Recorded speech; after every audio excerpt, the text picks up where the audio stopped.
So I want to take a look at an ESPN mock draft that was put out yesterday by Field Yates, and I'll leave the entire mock draft in the description down below. But this mock draft went through the first 2 rounds, and so I'm just going to take a look at the Packers draft selections.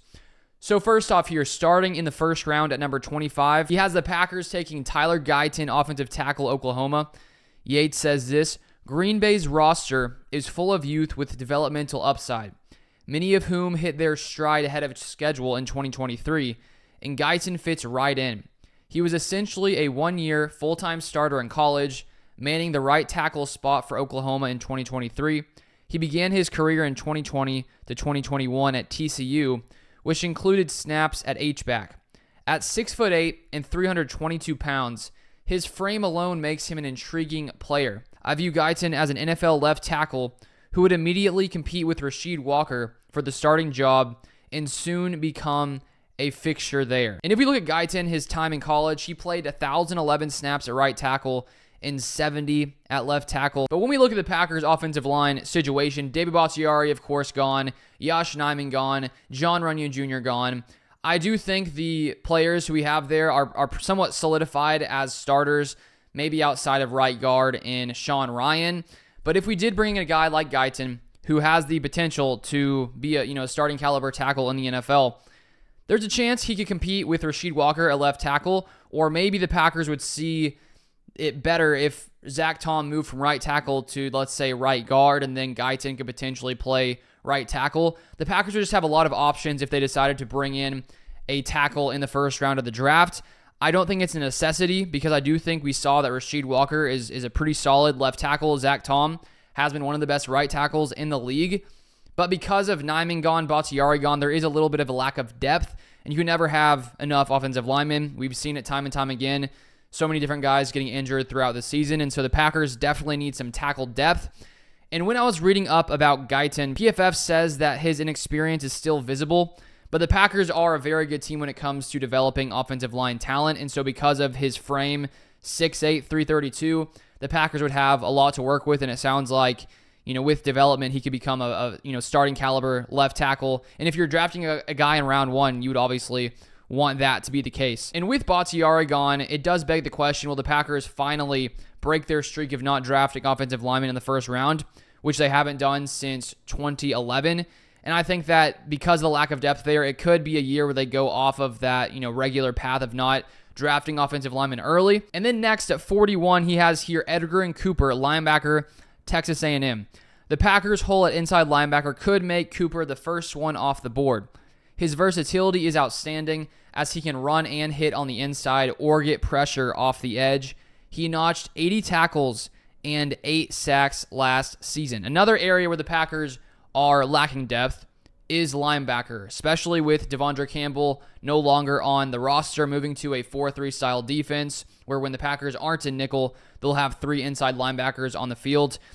And when we look at Cooper, last year he had an elite PFF grade in 2023. And if we look at his first 2 seasons compared to his last year, his first 2 years he had a grade of around 64 and 66. Then in last season, he had a 90.8 grade per PFF.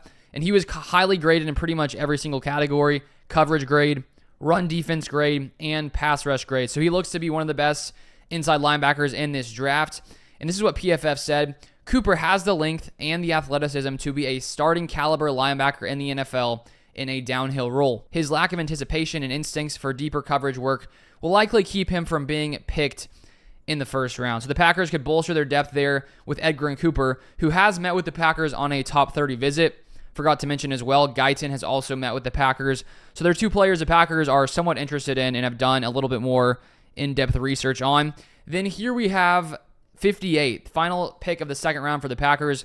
Jaden Hicks, safety, Washington State. Field Yates says this: the Packers signed Xavier McKinney, but they also lost 2 safeties in free agency, Darnell Savage and Jonathan Owens, leaving some work left to do at the position. Hicks would bring range, versatility, and playmaking traits to the table for new coordinator Jeff Hafley. So Gutekunst and the Packers front office made the decision to bring in Xavier McKinney, the highest priced free agent at safety this past year, or this past offseason. And there's still, I think, a lack of depth there in the second starting safety spot with, as he mentioned, both Darnell Savage and Jonathan Owens gone. And because the Packers have not yet signed another veteran-type safety or free agent safety, it seems to me like their strategy will be to get a safety somewhat early in this draft. It seems like most draft experts don't have a safety going in round 1, most that I've seen. And so round 2, potentially 3 could make more sense. If we look at Hicks, he ran a 4.4740. Last year, he played 456 of 788 snaps in the box, and that data is from PFF. And so considering Xavier McKinney, I think he can play both spots, but he really excels as a deep safety when you look at his time with the Giants. Hicks seems more like a strong safety type player, and here's what PFF said. Hicks is a well-built, strong safety who can play at all 3 levels of the field. He is a tone-setting tackler and has starting potential in 2 safety systems, especially as a strong safety/robber over the middle. So he could pair nicely with Xavier McKinney, and I think the Packers, no doubt, they still need to do some work when it comes to adding depth at safety, and I think there's no doubt in my mind the Packers will add a safety in this draft, probably somewhat early. And looking at those 3 draft picks, I think they all make sense for the Packers. All positions of need when it comes to tackle, when it comes to linebacker, as well as safety. And so now we are only, basically 3 weeks away from the NFL draft. It's getting closer and closer, but I honestly am not opposed to those picks. I think they all make lots of sense. But that's all for this video. If you want more Packers content, feel free to subscribe down below. I will also leave the entire mock draft article in the description if you want to check out the rest of the selections. But thank you for watching, and I'll see you guys next time.